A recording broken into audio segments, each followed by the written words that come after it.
Shalom,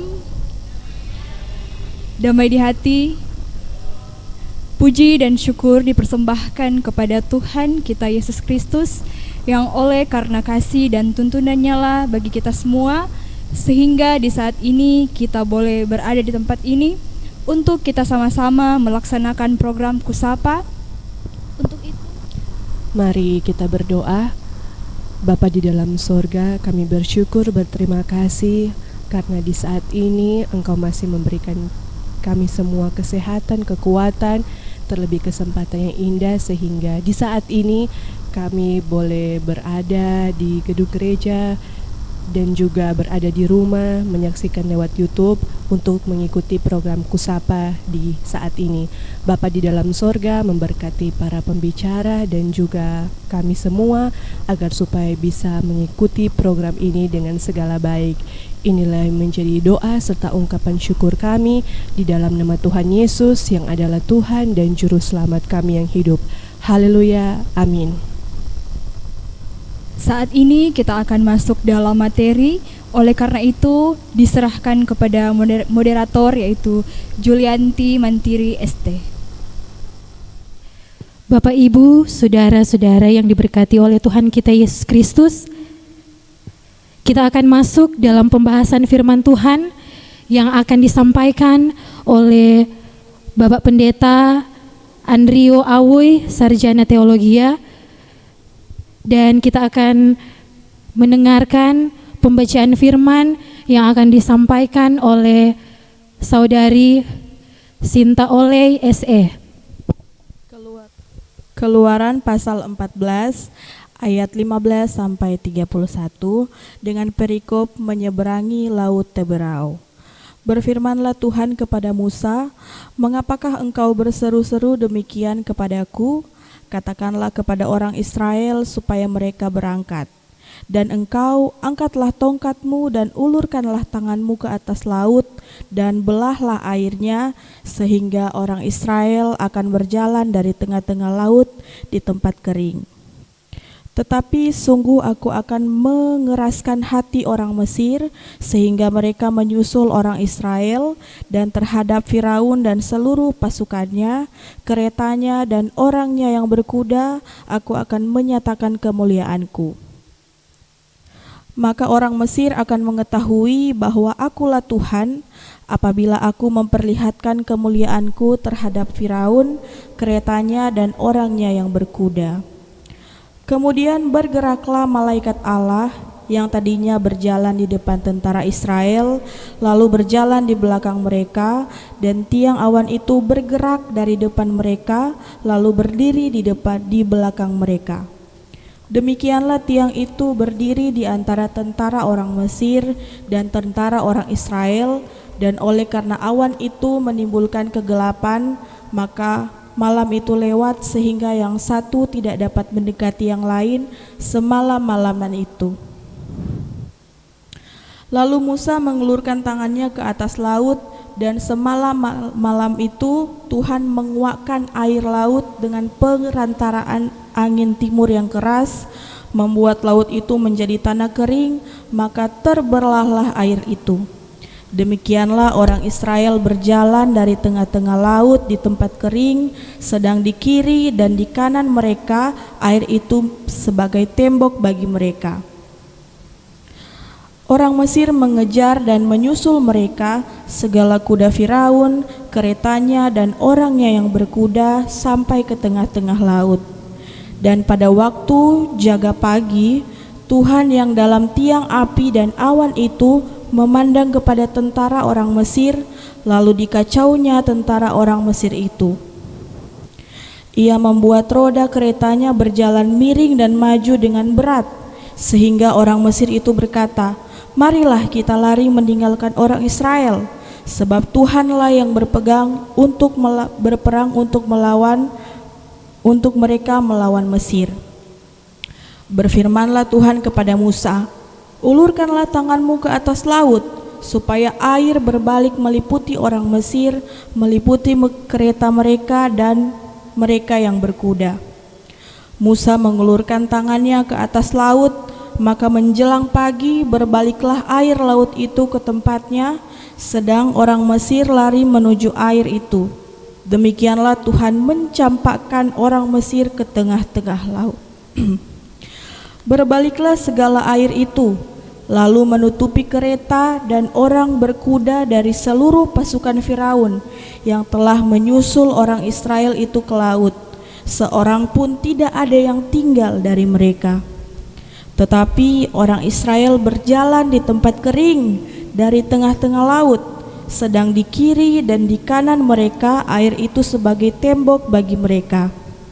Demikianlah pada hari itu Tuhan menyelamatkan orang Israel dari tangan orang Mesir, dan orang Israel melihat orang Mesir mati terhantar di pantai laut.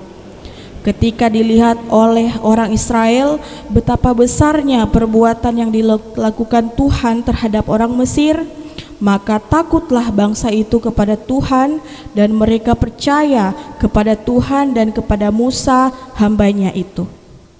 Tentang tema dan eksegese yang akan disampaikan oleh pemateri kita, Bapak Pendeta Andrio Awoy, Sarjana Teologia. Dan untuk Shalom. Damai di hati, puji Tuhan. Saudara-saudara, kembali kita dipertemukan lagi melalui program Kusapa yang kali ini kita akan membicarakan salah satu kitab yang sangat penting dalam kehidupan iman baik orang Israel maupun juga bagi kita sampai saat ini sebagai warga gereja Tuhan. Tema kita berjudul Tuhan memimpin perjalanan umatnya. Tuhan memimpin artinya Tuhan menuntun, Tuhan membimbing, Tuhan menjaga, atau Tuhan memegang tangan umatnya untuk berjalan bersama dengan umatnya. Itu artinya memimpin. Walaupun kata memimpin ini dari kata dasar pimpin, ya.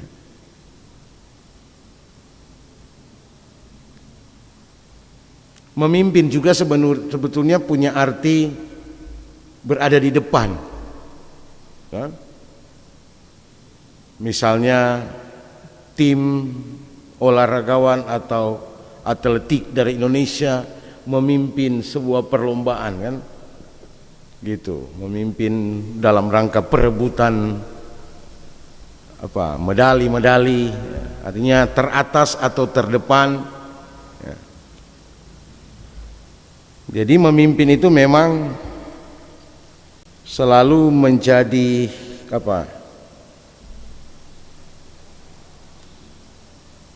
menjadi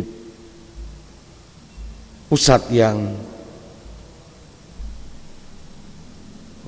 fokus daripada satu kegiatan atau satu aktivitas. Nah, Tuhan memimpin perjalanan umatnya. Ini bersangkut paut dengan perjalanan yang sedang ditempuh oleh gereja, oleh saudara-saudara dan saya yang masih berada di dalam dunia ini, ya. Keberadaan kita adalah satu keberadaan dalam perjalanan. Perjalanan artinya satu kegiatan, satu aktivitas, memperlihatkan ada sesuatu yang hidup, ada sesuatu yang bergerak, terutama bergerak maju, ya. Itu arti dari perjalanan.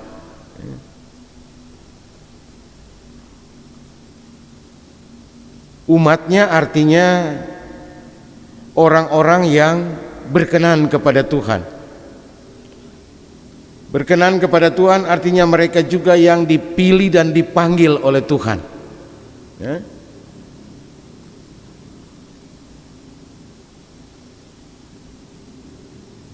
Sehingga disebut sebagai umatnya. Gitu.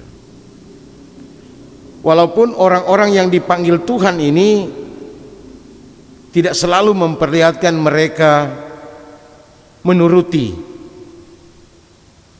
perintah ataupun pikiran Tuhan, ya. Tetapi tema kita juga memang senafas dengan pembacaan sebelumnya yang mengisahkan tentang Yusuf ketika dia berada di rumah Potifar di tanah Mesir. Dan memang peristiwa Yusuf berada di tanah Mesir itu sangat terkait dengan mengapa orang Israel keluar dari tanah Mesir, ya. Karena ketika terjadi kelaparan yang hebat di tanah Kanaan, maka Yakub bersama dengan anak-anaknya, saudara-saudara Yusuf itu menyingkir atau mengungsi ke Mesir. Karena terdengar kabar di Mesir ada cadangan pangan yang cukup. Yang kita tahu bahwa Mesir tidak mengalami kelaparan pada masa-masa itu karena ide gagasan dari seorang Yusuf yang telah mempersiapkan cadangan makanan selama 7 tahun. Itu terkait dengan mimpi Firaun yang diartikan, dimaknai oleh seorang Yusuf, sehingga Yusuf diserahkan tanggung jawab yang besar oleh seorang Firaun, raja Mesir, supaya dia mempersiapkan bahan makanan untuk boleh cukup selama masa 7 tahun paceklik atau masa kelaparan. Dan kita tahu bersama bahwa anak-anak Yakub ini kemudian menjadi banyak, bertambah banyak di Mesir. Lalu setelah Yusuf meninggal, maka tampillah seorang raja yang tidak mengenal Yusuf. Raja ini melihat populasi orang Israel di Mesir yang semakin banyak sebagai ancaman bagi negeri itu. Karena itu, keberadaan orang Israel atau orang Ibrani di Mesir itu dijadikan sebagai budak.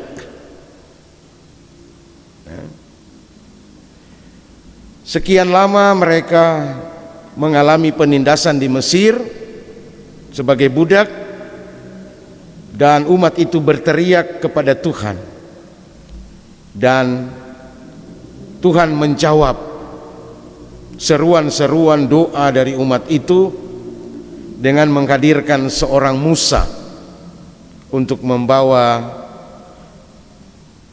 orang Israel keluar dari tanah Mesir. Nah, saudara-saudara, kitab Kejadian, kitab Keluaran ini memang lebih banyak berbicara tentang peristiwa keberangkatan atau peristiwa eksodus orang Israel dari Mesir menuju tanah perjanjian, tanah yang disediakan Tuhan, tanah nenek moyang daripada bangsa Israel, yaitu Kanaan.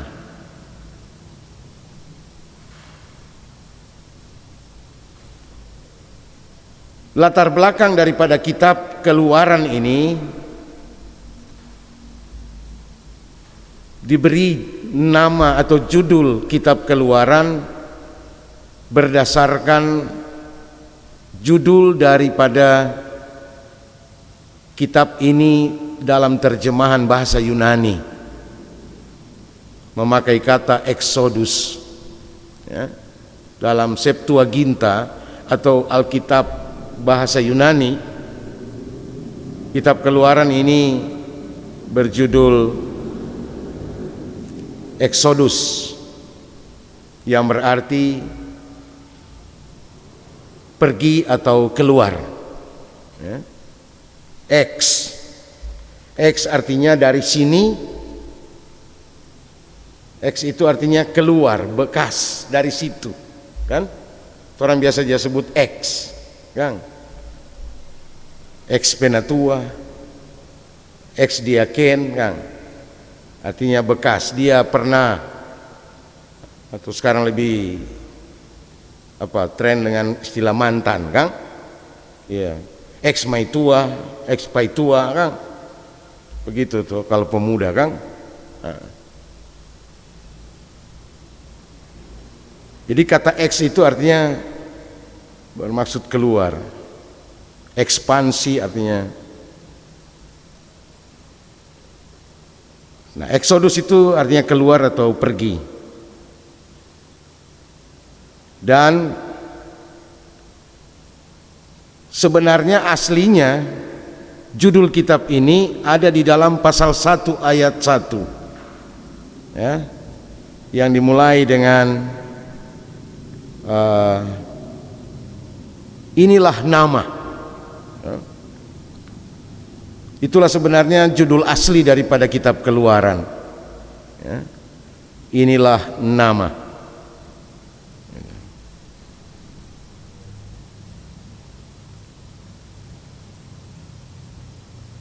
Secara umum kitab Keluaran ini bisa kita bagi dalam 3 bagian besar.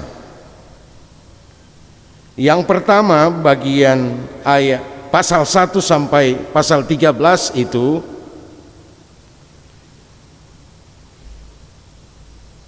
menceritakan apa yang terjadi di Mesir, di mana orang Israel diperbudak oleh Firaun. Dalam pasal 1 itu bisa kita mulai baca.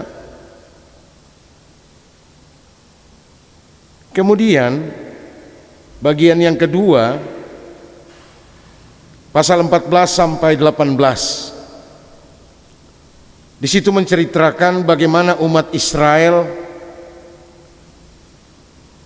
dalam perjalanan menuju gunung Tuhan yang biasa disebut Gunung Sinai, ya. Bahwa peristiwa keluarnya orang Israel dari Mesir ini juga tidak disukai oleh Firaun. Dan karena itu dia tidak rela melepaskan budak-budaknya pergi. Sehingga dia memerintahkan juga pasukannya untuk mengejar umat Israel. Akan tapi melalui pasal 14 ini diceritakan bagaimana Tuhan melindungi bangsa Israel dan justru memusnahkan Firaun beserta seluruh kekuatan militernya. Dan bagian akhir dari kitab ini pasal 19 sampai 40 bercerita tentang peristiwa di Gunung Sinai, di mana Tuhan menampakkan diri kepada Musa dan Tuhan memberikan 10 hukum dan berbagai peraturan lainnya kepada umat Israel. Karena itu sekali lagi kitab Keluaran ini sering dipandang sebagai satu tahap baru dalam kehidupan orang Israel, yang mengisahkan mereka sesungguhnya mereka adalah bangsa budak, bangsa yang diperbudak, bangsa yang tertindas, bangsa yang mulanya tidak punya apa-apa, tetapi atas inisiatif Allah Dia memakai Musa dan sebagian daripada orang-orang tertentu dari bangsa itu untuk menjadi alat di tangan Tuhan, memimpin mereka keluar dari Mesir supaya dapat mewarisi kembali tanah perjanjian, yaitu Kanaan, yang biasa disebut sebagai tanah yang berlimpah susu dan madunya. Ya. Nah, karena itu kitab Keluaran, terutama kisah keluaran dari Mesir itu sering menjadi pokok puji-pujian, bahkan pengakuan iman orang Israel. Di berbagai kitab, baik Mazmur, kitab-kitab para nabi, dalam kitab Perjanjian Baru, termasuk juga surat pertama Petrus pasal 2 ayat 9 sampai 10 merefleksikan tentang peristiwa keluaran dari Mesir itu identik dengan panggilan serta pemilihan gereja. Kalau kita baca dalam 1 Petrus 2 ayat 9 sampai 10 disebut, kamulah bangsa ya yang kudus, ya, umat kepunyaan Allah. Ya. Lalu seterusnya dia mengatakan yang dipanggil keluar dari kegelapan masuk kepada terang. Itu refleksi Petrus tentang gereja. Sementara orang Israel itu merefleksikan kedudukan mereka sebagai umat Tuhan, bahwa mulanya mereka adalah bangsa budak, bangsa yang tertindas, tapi dipanggil keluar oleh Tuhan dari Mesir supaya dapat menduduki tanah yang dijanjikan Tuhan, tanah yang berlimpah kesejahteraan, ya, tanah yang tidak akan membuat mereka kekurangan apapun. Dan lebih jauh lagi, tanah itu biasanya dihubungkan dengan Kanaan atau Yerusalem baru, yaitu sorga, di mana di sana tidak ada lagi ratap tangis dan kertak gigi, karena semua senang, gitu. Tidak ada DP susah. Jadi seperti itulah gambaran visioner daripada kitab Keluaran ini. Nah, karena itu ada catatan penting juga di sini. Kitab Keluaran secara khusus bicara tentang keluarnya bangsa Israel dari Mesir itu adalah untuk memperlihatkan kisah heroik Allah, ya, bahwa Tuhanlah yang berperang bagi Israel untuk melawan musuh-musuhnya. Secara khusus musuh terbesar saat itu adalah Mesir. Karena itu Mesir merupakan simbol tanah atau negeri perbudakan, tanah negeri penindasan. Perbudakan dan penindasan itu adalah dosa. Karena dosalah, karena perbudakan dan penindasan itulah manusia dibuat tidak berdaya. Karena itu mari kita lihat teks pembacaan kita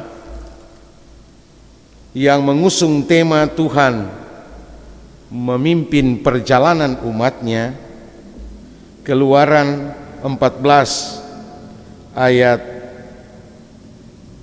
15 sampai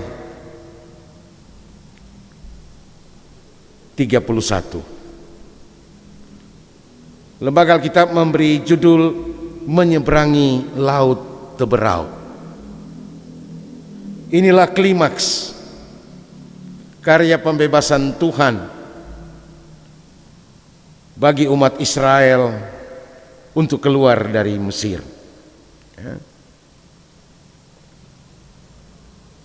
Bagian ini dimulai dengan berfirmanlah Tuhan kepada Musa, Mengapakah engkau berseru-seru demikian kepadaku? Apa yang dimaksudkan dengan mengapakah engkau berseru-seru demikian kepadaku? Ada yang mengartikan ini Musa berdoa. Musa meminta kepada Tuhan. Tapi ada juga yang menghubungkan mengapakah engkau berseru-seru demikian kepadaku terkait dengan sikap daripada umat Israel. Sebenarnya Tuhan sedang mempertanyakan sikap umat itu yang meragukan penyertaan dan pertolongan Tuhan untuk mereka boleh keluar dari Mesir. Sebab melalui pasal 14 ayat 1 sampai ayat 14 itu sebenarnya perjalanan orang Israel keluar dari Mesir mengalami berbagai ketegangan, bahwa ternyata mereka tidak dibiarkan berjalan begitu saja oleh orang-orang Mesir atau Firaun. Mereka sebenarnya sedang dikejar, apakah akan dibinasakan atau dikembalikan menjadi budak di Mesir, dan itu sangat membuat mereka ketakutan, ya. Sampai-sampai ada ungkapan yang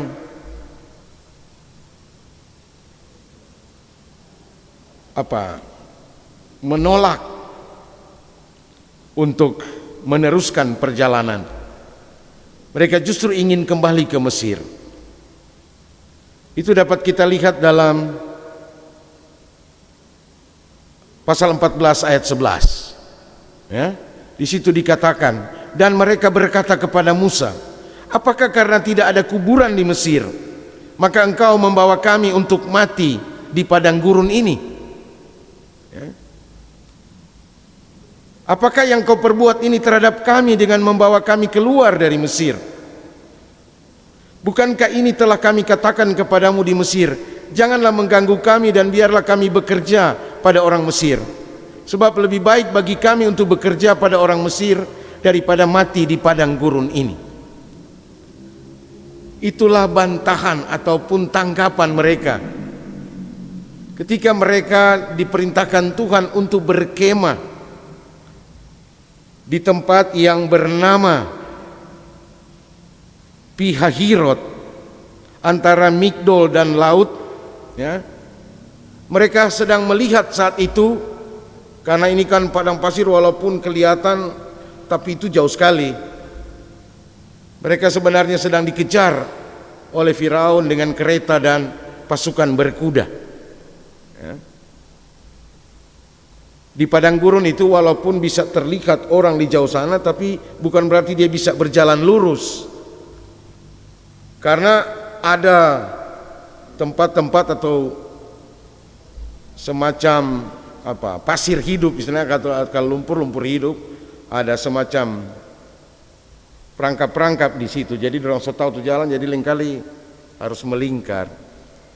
Nah, mereka mungkin sudah bisa melihat bagaimana pasukan dan Firaun ini mengejar, sehingga bagaimana lagi dorang jalan keluar. Karena saat itu dorang sedang berkemah di depan perjalanan yang harus mereka lalui adalah lautan, kan? Dan disitulah terjadi semacam perdebatan atau perbantahan antara umat Israel dengan Musa, ya.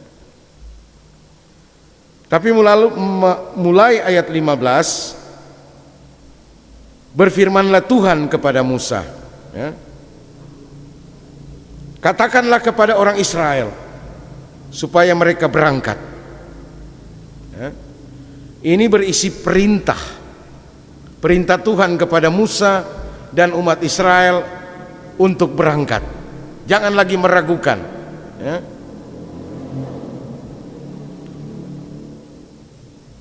Jadi rupanya ada yang so ingin kembali atau so ada tuh babale ulang. Tapi kemudian melalui ayat 15 ini supaya mereka berangkat. gitu. Atau melanjutkan perjalanan dengan pesan bahwa Tuhan akan mengeraskan hati Firaun. Tapi dalam rangka mengeraskan hati Firaun itu, Tuhan bermaksud menyatakan kemuliaannya. Ya. Ketika Firaun mengejar, itu adalah bagian dari rancangan Tuhan mengeraskan hati Firaun. Dan nanti kita maknai itu sebentar, mengapa Tuhan mengeraskan hati Firaun.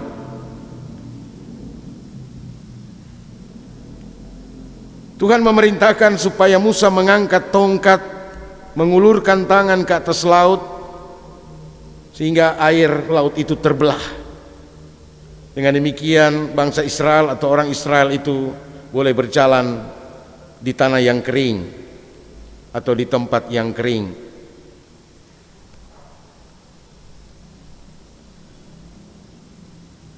Tapi di sini juga bagian pertama ayat 15 sampai 18 digambarkan bagaimana sebenarnya juga rancangan Tuhan mengeraskan hati Firaun adalah mengizinkan mereka mengejar Israel semakin dekat, supaya membawa pasukan Mesir ini masuk ke dalam laut yang dikeringkan itu untuk sementara. Ya. Tapi sesudah itu kita tahu bagaimana setelah Israel menyeberangi laut yang terbelah itu, Allah memerintahkan Musa untuk mengulurkan kembali tangannya supaya air itu kembali menyatu. Dan di tengah-tengah laut yang sedang kering itu ada kekuatan militer yang dahsyat daripada Firaun, yang kemudian ditenggelamkan oleh uluran tangan Musa sehingga laut itu kembali pulih, menyatu kembali air yang terpisah itu. Itulah yang kita sebut, itulah yang disebutkan oleh bacaan ini, maksud Tuhan memperlihatkan kemuliaannya. Bagian yang kedua, ayat 19 sampai ayatnya yang ke-20, ini menceritakan tentang suasana yang menegangkan ketika orang Israel sementara berjalan di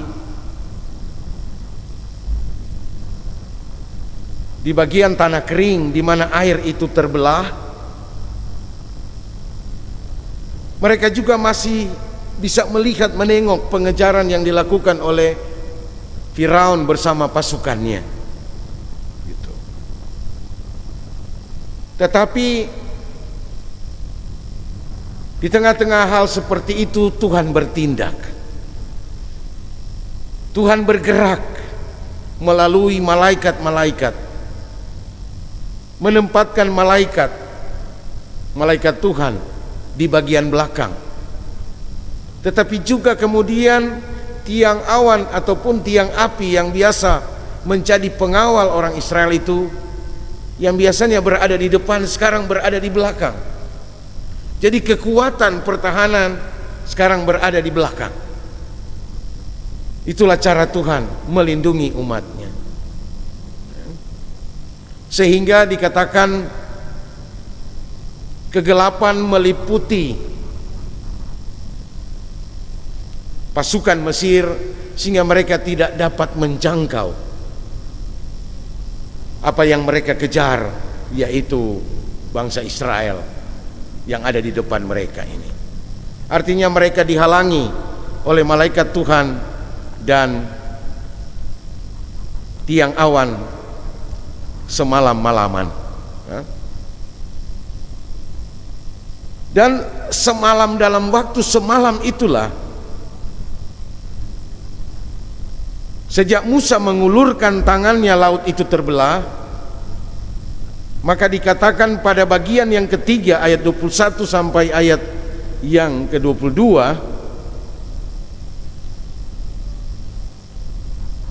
ternyata laut itu terbelah dengan kuasa Tuhan melalui angin timur yang keras.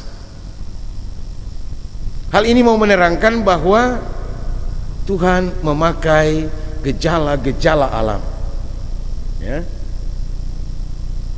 Tuhan punya banyak cara menyelamatkan umatnya.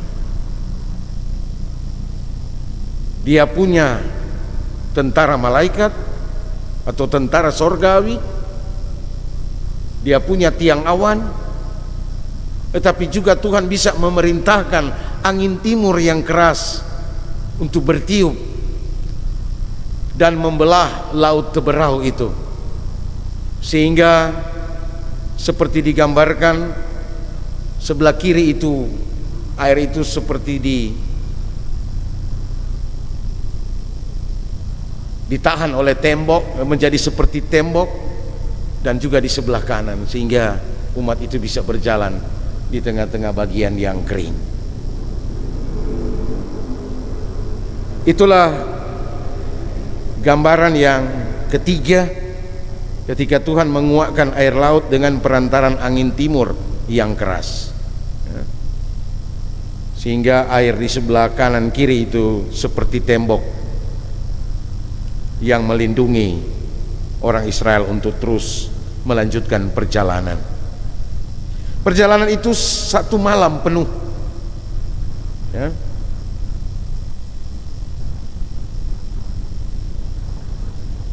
Sehingga pada bagian keempat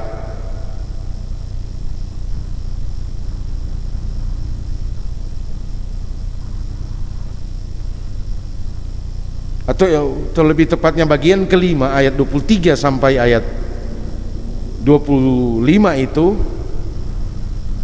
diterangkan bagaimana Tuhan mengacaukan tentara orang Mesir yang sedang mengejar dan menimbulkan rasa gentar kepada Tuhan.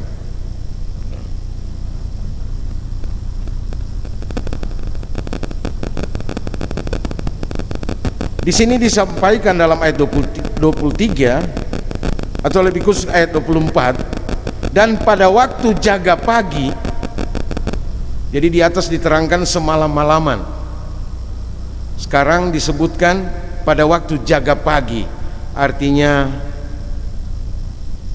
perjalanan Israel itu berlangsung semalam suntuk menyeberangi laut Teberau. Jadi kalau orang berjalan setengah malam, berjalan normal itu kira-kira berapa kilo? Itu lebarnya laut Teberau yang mereka seberangi, kan? Taruhlah di antara 30 sampai 40 km, kan? Kalau orang berjalan normal.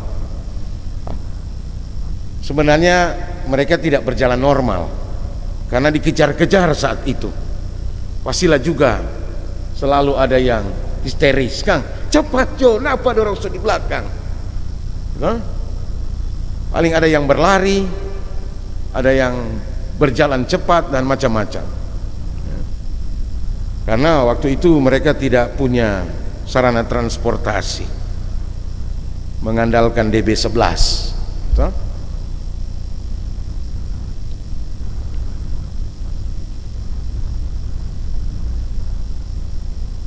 Jadi semalam itu,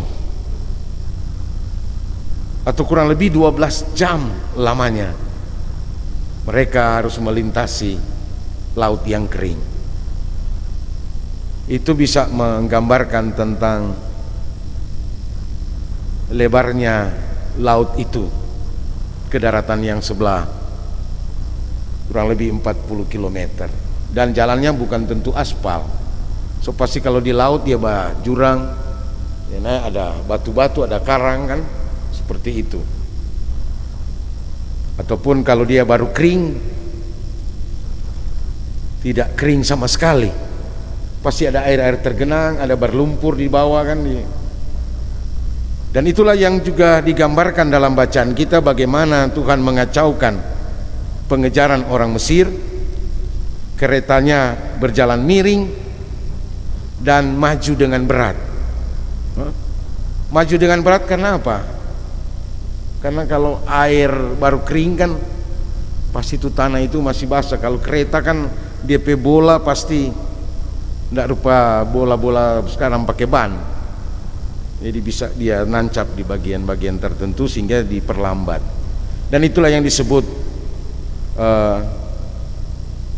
Tuhan membuat pengejaran itu berlangsung dengan kacau. Bahkan itulah yang membuat pasukan Mesir ini mengalami kegentaran atau rasa takut. Bahkan mereka berkata, marilah kita lari meninggalkan orang Israel, sebab Tuhanlah yang berperang untuk mereka melawan Mesir. Kedahsyatan kuasa Tuhan itu sebenarnya telah menyadarkan mereka. Namun demikian Firaun tidak bisa lagi meninggalkan apa yang sudah menjadi tujuan yang buta itu, karena dia telah dikeraskan hatinya oleh Tuhan.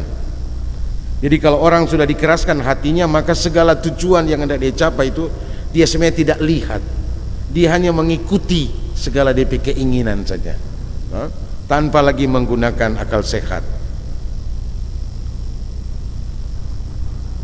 Maka selanjutnya pada ayat 26 sampai ayat yang ke-31 itu bagian ke-6 daripada bacaan ini,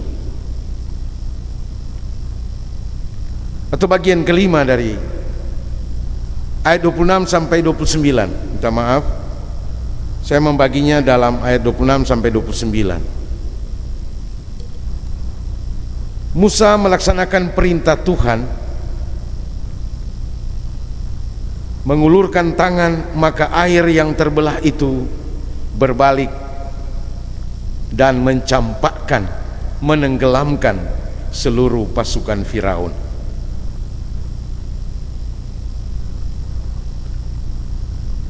Berdasarkan perintah Tuhan, sekali lagi, berfirmanlah Tuhan kepada Musa, ulurkanlah tanganmu.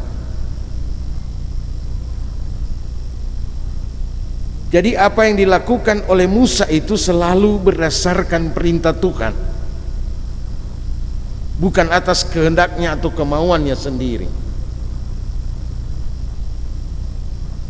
Di saat orang-orang Israel dalam ketakutan, dalam kepanikan, dalam kekalutan, Musa masih harus menunggu kapan Tuhan berfirman untuk bertindak, ya. Seperti yang sudah saya sampaikan pada bagian-bagian awal.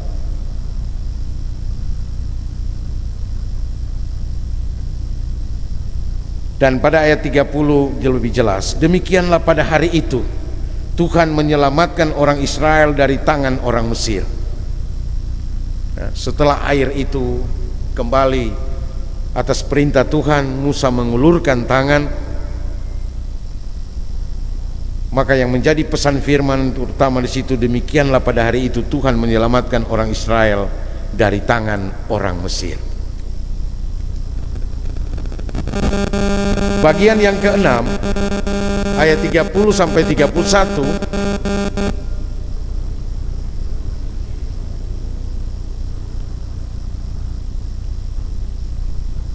hendak menyampaikan bahwa peristiwa dahsyat itu, yakni orang Israel melihat kedahsyatan kuasa Tuhan, membuat mereka menjadi takut kepada Tuhan. Takut di sini bukan berarti ketakutan, ya, bukan berarti fear, tapi takut dalam pengertian hormat kepada Tuhan dan kepada Musa. Mereka percaya kepada Tuhan dan kepada Musa. Itulah bagian teks yang boleh kita mengerti tentang bagaimana umat Israel menyeberangi Laut Teberau. Dan berdasarkan cerita ini kita mengangkat tema Tuhan memimpin perjalanan umatnya.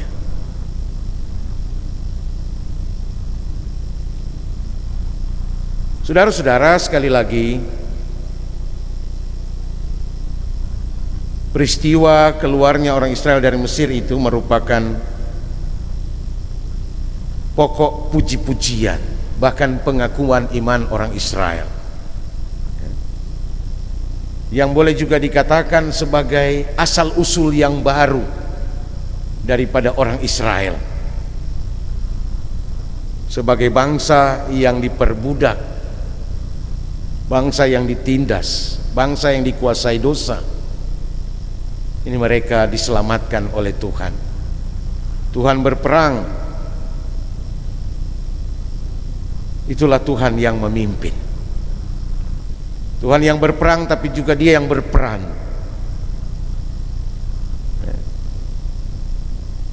Tuhan memperlihatkan kedaulatannya yang istimewa kepada Israel. Itulah sebabnya mereka selalu menyebut diri sebagai umat pilihan Tuhan.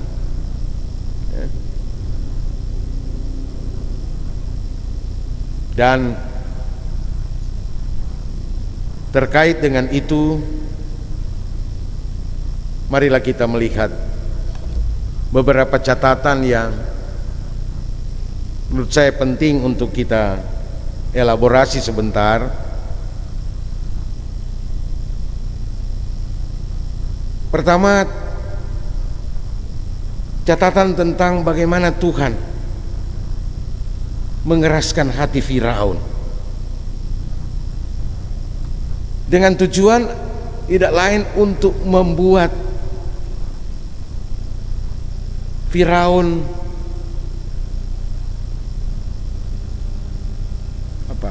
musnah. Tetapi sejalan dengan itu atau sehubungan dengan itu, supaya nama Tuhan dimuliakan, supaya nama Tuhan ditinggikan, dibesarkan. Itu. Nah, terkait dengan ini, kita tahu bersama banyak orang tahu siapa Tuhan itu. Banyak orang tahu bahwa Tuhan itu ada. Bahkan banyak orang sudah melihat kuasa kemuliaan Tuhan, tapi mereka tidak percaya. Itulah realitas yang ada di tengah-tengah dunia ini.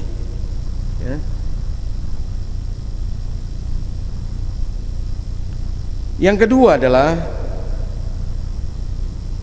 jangan kita meremehkan Tuhan. Jangan sekali-kali mengecilkan Tuhan. Karena kisah ini memperlihatkan Tuhan punya banyak cara untuk meyakinkan umatnya, untuk memperlihatkan kepastian pertolongannya, supaya kita tidak perlu ragu, takut, khawatir, panik. Memang bagian dari kemanusiaan kita, bagian yang wajar. Selama kita masih manusia, kita masih selalu menghadapi rasa takut, rasa khawatir, panik, dan lain-lain. Tapi walaupun itu masih ada, jangan membuat kita ragu atau tidak percaya akan kemahakuasaan Tuhan.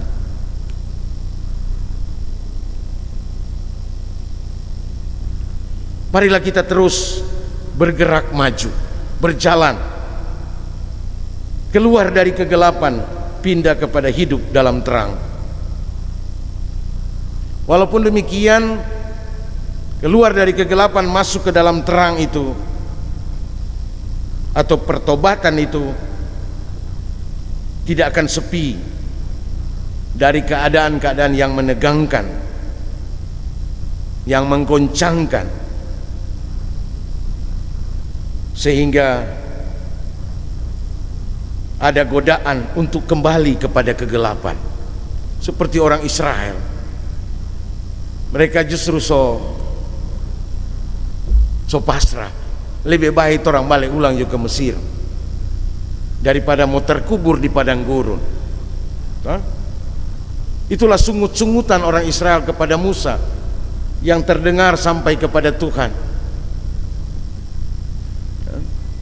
sehingga Tuhan memulai dengan, mengapakah engkau berseru-seru demikian kepadaku? Hal ini disampaikan kepada Musa karena Musa mewakili daripada eksistensi umat itu, ya. Dan karena itu saudara-saudara, bertobat dan meninggalkan dosa untuk masuk kepada kehidupan baru, sekali lagi memang tidak mudah. Tapi percayalah, selalu ada kepastian, perlindungan ataupun campur tangan Tuhan. Tuhan Allah kita itu selalu bertindak. Dia tidak pernah berdiam diri. Karena itu bila Tuhan yang memimpin perjalanan hidup kita, maka kita akan melihat kemuliaannya, yaitu kebesaran kuasanya yang tidak terbatas. Karena itu pertanyaan penting bagi kita selaku gereja yang sedang berjalan ini, kita yang dipanggil, dipilih Tuhan, bukan berada di zona nyaman, tetapi seperti gambaran Yesus, aku mengutus kamu seperti domba-domba kemana? Nyanak top tuh ayat itu, Kang. Kemana? Ke tengah-tengah serigala, ke tengah-tengah pemangsa, ke tengah-tengah segala ancaman. Tapi pada umumnya orang selalu ingin cari zona aman dan nyaman, kan? Tapi gereja sekali lagi tidak boleh lupa kita diutus untuk selalu memang berada di tengah-tengah zona yang tidak aman dan tidak nyaman, supaya kita melihat kemuliaan Tuhan, supaya kita takut kepada Tuhan dan percaya penuh kepadanya.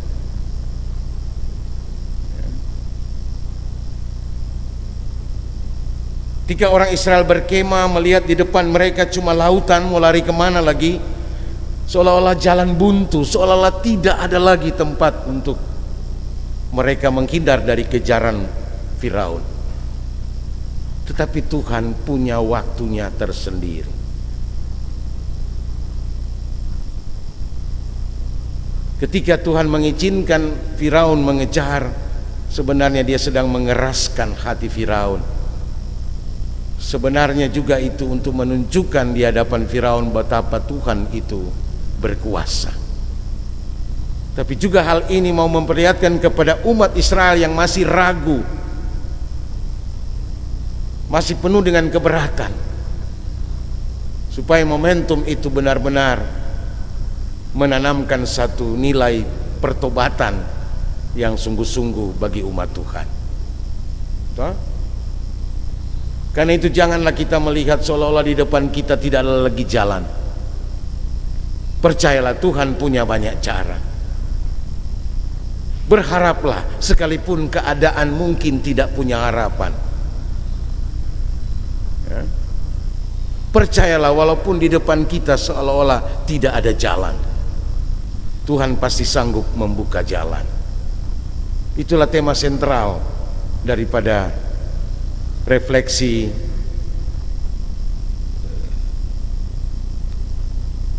kitab Keluaran pasal 14 ayat 15 sampai 31 ini. Dikembalikan kepada moderator.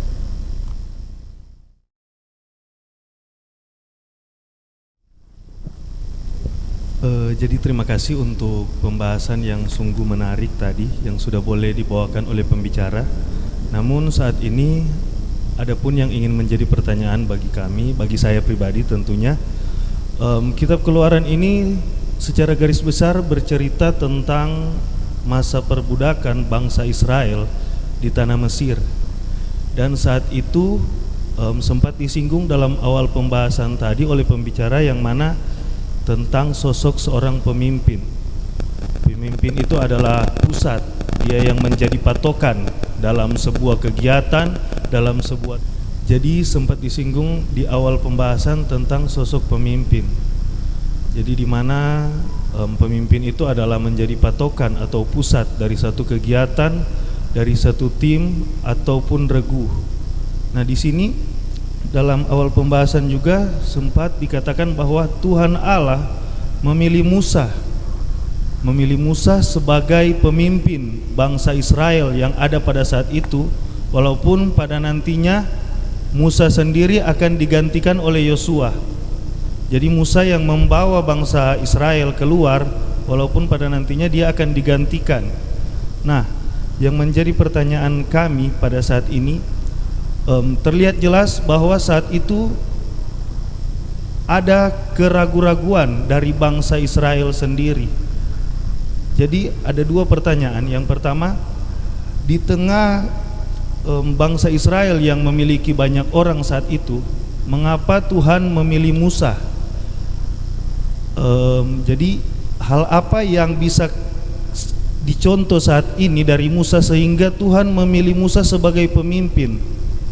Karena seperti yang dikatakan tadi, banyak yang terpanggil tapi sedikit yang terpilih, dan ada maksud Tuhan Allah sehingga Musa dijadikan sosok sebagai pemimpin saat itu untuk membawa bangsa Israel keluar dari tanah perbudakan.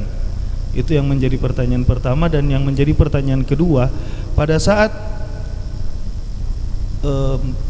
Tuhan Allah menyerukan kepada Musa, berangkatlah, saat itu muncul keraguan-raguan yang besar terhadap bangsa Israel pada saat itu, karena mereka melihat laut yang begitu besar, yaitu Laut Teberau. Tapi di tengah-tengah keraguan-raguan bangsa Israel pada saat itu, Musa sangat percaya, yakin kepada Tuhan dan menunggu perintah Tuhan. Dan menunggu perintah Tuhan, jadi saat di tengah-tengah keraguan-raguan bangsa Israel, Musa tidak ragu. Nah, yang menjadi pertanyaan, hal apa yang bisa memperkuat kepercayaan Musa sehingga dia tidak ragu dan selalu menantikan perintah Tuhan? Di situ dikatakan dengan jelas dan sempat disinggung oleh pembicara tadi, Musa selalu menantikan perintah Tuhan. Karena pada kenyataannya terkadang banyak seruan doa yang saat ini diserukan kepada Tuhan, tapi pada kenyataannya mungkin belum dapat jawaban dari Tuhan.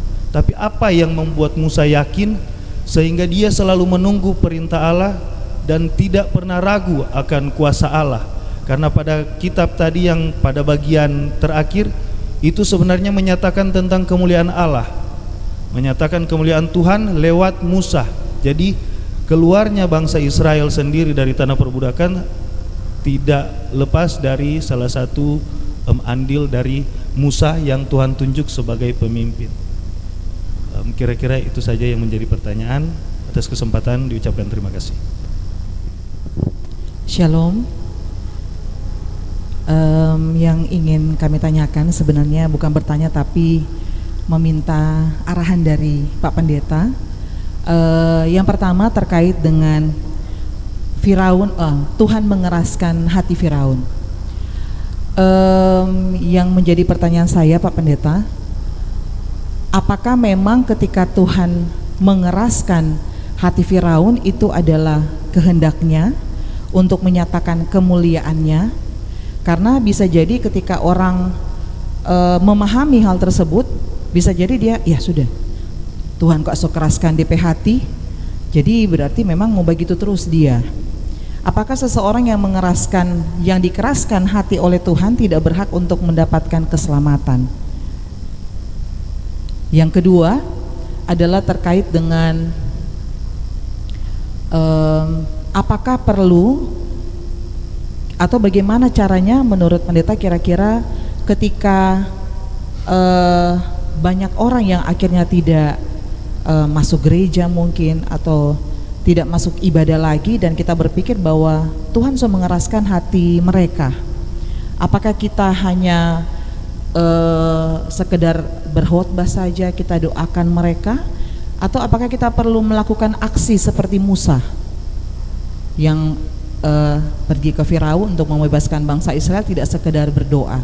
Apakah untuk zaman sekarang ini relevan dengan kita melakukan aksi bukan seperti Musa, tapi orang kunjungi mungkin, orang doakan, atau mau tegur secara langsung terkait dengan apa yang mereka lakukan itu adalah salah?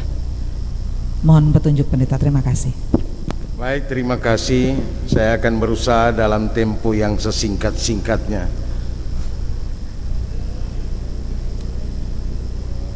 Walaupun pertanyaan ini memang pertanyaan yang menuntut jawaban yang tidak ringan, bahwa mengapa Tuhan memilih Musa sebagai pemimpin atau sebagai mitra Tuhan di dalam rangka memimpin orang Israel keluar dari tanah Mesir. Musa ini memang kita tahu keterpanggilannya itu melalui satu musibah, boleh dikatakan, ya. Ketika ia didapati menolong sesama orang Ibrani. Musa ini kan adalah anak angkat dari putri Firaun. Waktu putri Firaun menemukan anak itu hanyut di tempat dia mandi, dia melihat bayi itu dan tertarik untuk memeliharanya. Sehingga Musa ini dibesarkan di lingkungan istana. Tapi kemudian dia mengikuti pendidikan Mesir dan menjadi militer atau seorang anggota tentara daripada kerajaan Mesir. Nah, tentu ia dididik dengan sangat disiplin, selalu taat.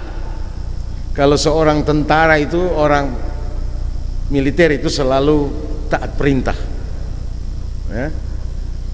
Apapun yang disampaikan kepadanya selalu siap. Tapi Musa sempat melawan, mau tak mau dengan rasa belas kasihan terhadap orang yang sedang tertindas, maka dia menolong saudaranya dan entah bagaimana sampai yang menganiaya orang Ibrani itu mati, terbunuh. Dan ada yang menyaksikan, salah satunya adalah si korban yang dianiaya. Malah Musa dituduh sebagai pembunuh, dan itu tersiar di Mesir. Dan pada akhirnya Musa harus melarikan diri ke padang gurun.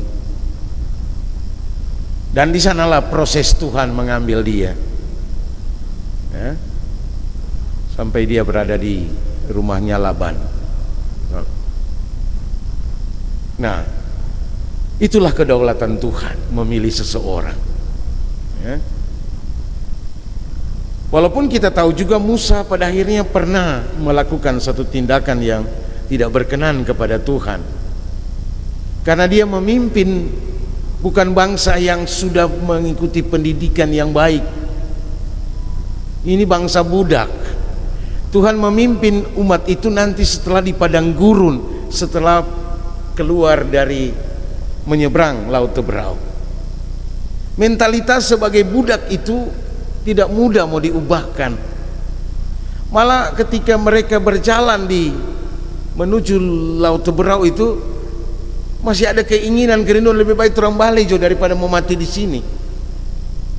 Orang masih lebih suka mati di Mesir, mati dalam perbudakan, daripada tidak tahu jelas apa kemana, ya. Nah, Musa ini walaupun dia terbina secara militer dan tahan uji terhadap orang yang sudah begitu terdidik, tapi dia juga sempat memang tidak lagi mampu menahan tekanan. ketika dia harap ini umat ini dah dengar-dengaran, karena dia berjuang sampai harus berhadapan dengan Tuhan. Tapi kita tahu bagaimana Musa akhirnya juga tidak bisa melanjutkan kepemimpinan, tidak bisa masuk ke tanah Kanaan karena emosinya tidak dapat dia tahan. Dia menghancurkan kedua loh batu yang berisi ke-10 firman Tuhan itu. Nah, jadi itulah kedaulatan Tuhan memilih seseorang. Pasti ada keistimewaannya, pasti ada lebihnya, tapi juga setiap orang ada kurangnya. Ya.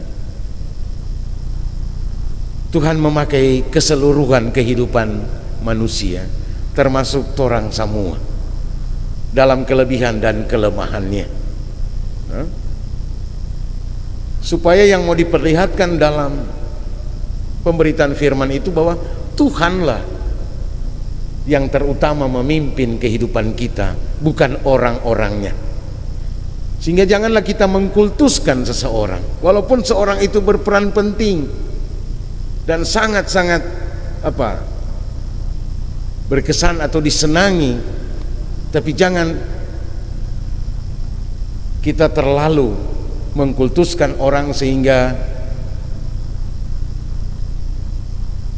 bukan lagi kuasa Tuhan yang kita muliakan, melainkan memuliakan figur seseorang.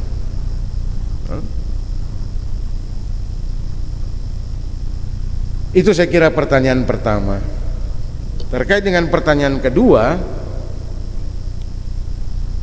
sekali lagi Musa biasa terdidik secara militer, selalu menanti perintah baru melaksanakan. Tapi pertanyaan ini penting bahwa dari segi itu Musa sudah punya kemampuan untuk taat, ya. Dan bahwa memang Tuhan menghadirkan satu keajaiban, satu mujizat, selalu melibatkan orang, terutama orang-orang yang mau dengar dan taat kepada perintahnya. Yesus juga melakukan mujizat itu seperti itu. Kalau orang itu mau mengikuti petunjuk atau perintahnya, maka keajaiban itu bisa terjadi. Setiap keajaiban itu selalu melibatkan manusia. Jangan berpikir seolah-olah Tuhan langsung DP tangan yang bertindak. Tidak. Tuhan menggunakan seseorang, Tuhan menggunakan alam, Tuhan menggunakan angin, Tuhan menggunakan laut, ya, untuk menghancurkan Mesir, menenggelamkan dan mencampakkannya. Walaupun ketika orang Mesir itu so dekat sekali, so sama-sama di tengah laut, makin ketakutan kan. Mungkin orang lihat ini awan, tiang awan mengacaukan, menggelapkan perjalanan, mengacaukan, membuat jalan kereta miring-miring dan membuat maju perjalanan mereka itu melambat. Tapi bagaimanapun itu membuat ada ketegangan, ada rasa takut, ada rasa cemas, ya. Tapi inilah Musa, saudara-saudara. Kita boleh lihat dalam ayat 13, bacaan sebelumnya. Tetapi berkatalah Musa kepada bangsa itu, janganlah takut, berdirilah tetap dan lihatlah keselamatan dari Tuhan. Musa ini sangat teguh imannya, walaupun kepadanya disampaikan berbagai keluhan. Malah cuma sengaja bawa 4 orang mau mati di padang gurun, biar jut orang balik ke sana. Tapi Musa bilang janganlah takut. Itulah tanggung jawab setiap orang yang dipercayakan Tuhan, harus mampu menyampaikan itu, ya, harus mampu meyakinkan orang-orang yang dipimpin itu supaya jangan takut, Betul?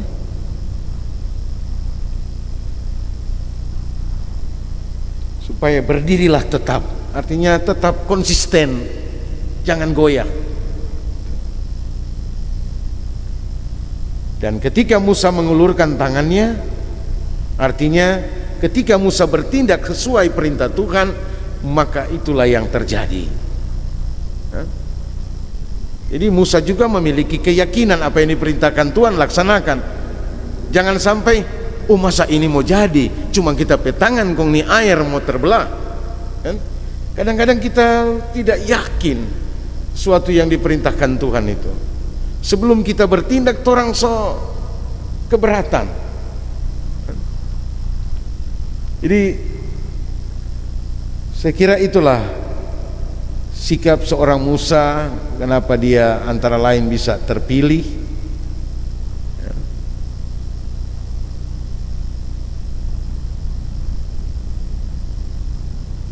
Pertanyaan yang berikut, Tuhan mengeraskan hati.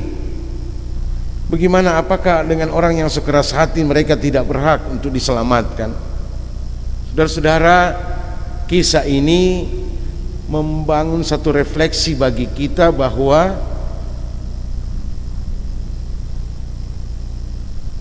marilah setiap kita selalu mengadakan satu kontemplasi, satu perenungan yang mendalam terhadap segala yang kita lakukan. Jangan-jangan terkait dengan satu masalah kita sedang mulai mengeraskan hati dan kemudian dibiarkan Tuhan hati kita mengeras. Artinya tidak lagi mau berubah, tidak mau lagi tunduk kepada firman Tuhan, tetapi mengeraskan hati itu artinya mengikuti keinginan sendiri. Dan terkadang memang seperti Firaun, walaupun sudah ada ungkapan, marilah kita lari meninggalkan orang Israel, sebab Tuhanlah yang berperan untuk mereka melawan Mesir. Tapi waktu sudah tidak ada lagi untuk mereka yang telah dikeraskan hatinya. Soalnya ada kesempatan Ramo balik, karena soalnya lama Musa semua sampai di seberang, dia semua Tuhan perintahkan ulurkan tangan dan air itu kembali, dan air itu pasti tetap akan mencampakkan mereka. Jadi terkadang orang yang dikeraskan hatinya terlambat untuk bertobat, dan itu kita tidak bisa melakukan sesuatu, ya. Dan itulah kedaulatan Tuhan. Karena itu marilah firman ini juga memberi teguran keras supaya kita selalu berintrospeksi. Jangan-jangan kita pakai keinginan ini bukan lagi keinginan Tuhan, atau kita sedang melawan Tuhan, kan? Itu mengeraskan hati. Termasuk mereka yang apakah mereka sudah dikeraskan hatinya atau mengeraskan hati? Pertama tusunya nak hadir di ibadah-ibadah, di kolom, di gereja. Dan tentu kalau kita diutus, dipakai Tuhan,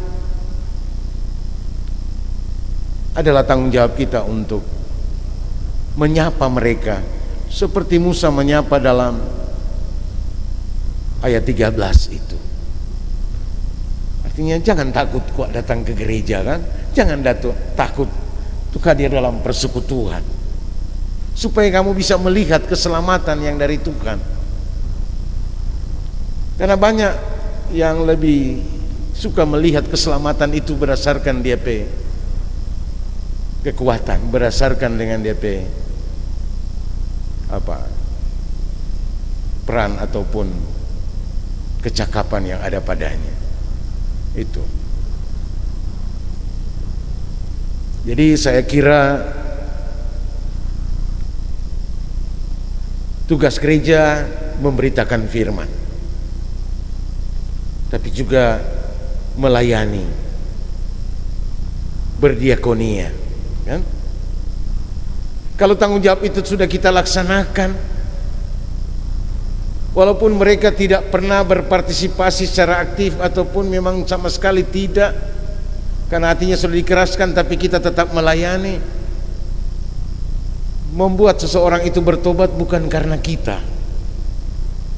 Jangan pernah kita katakan karena saya dia bertobat, karena kita kong dia masuk gereja, karena kita kong dia pipi di ibadah. Tapi karena dia telah disentuh oleh Tuhan, digerakkan oleh kuasa Tuhan. Karena itu saya katakan tadi, banyak orang yang tahu siapa Tuhan itu, banyak orang yang tahu Tuhan itu ada, tapi banyak juga yang tidak percaya. Bahkan ada yang seperti Thomas, tidak percaya sebelum melihat, ya kan? Nah, seperti itu.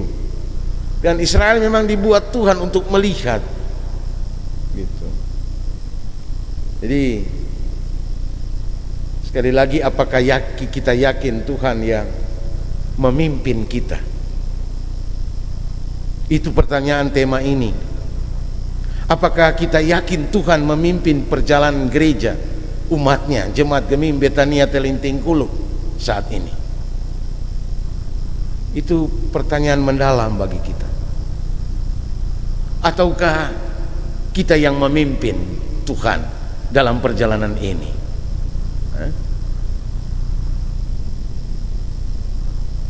Atau bagi gereja Masih Injili Minahasa, apakah Tuhan yang memimpin gereja ini dalam perjalanan, dalam misi pelayanannya? Tentu ini harus dijawab secara teologis dan melalui tindakan-tindakan yang nyata. Karena itu jangan sampai perjalanan kita justru dipimpin oleh kekerasan hati ini. Dan menurut saya juga, dan mungkin kita semua pernah melihat bagaimana orang-orang tertentu dikeraskan hatinya oleh Tuhan. Betul?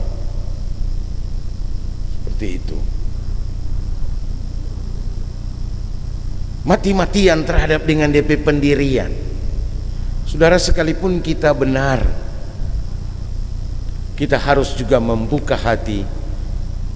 Mungkin saja aku juga di sisi lain tidak ada yang benar.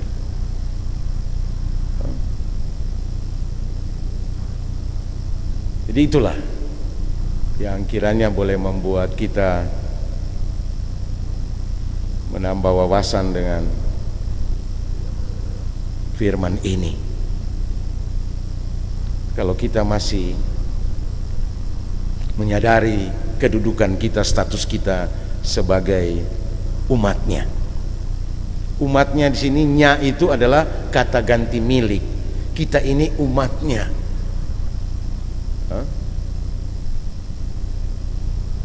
Artinya kita ini milik Tuhan, kepunyaan Tuhan. Bukan Tuhan torang punya. Kalau torang anggap Tuhan itu torang punya, torang bisa gunakan dia sesuka hati, kan? Tapi kita ini milik Tuhan. Sekali lagi, jangan dibalik-balik. Karena itu kalau kita milik Tuhan, kita tidak perlu takut dan khawatir. Selalu ada jalan di tengah berbagai kebuntuan. Ketika ada pergumulan dan masalah di sisi kiri kanan kita, air itu seperti tembok di kiri kanan, kan? Sewaktu-waktu bisa runtuh. Di belakang juga ada yang mengejar, jadi kita diserang. Sementara jalan di depan itu tidak jelas. Kalau menghadapi realitas seperti yang digambarkan kisah penyeberangan Laut Teberau ini. Tapi sungguh ajaib dan besar kuasa Tuhan itu. Percaya dan jangan takut, jangan ragu.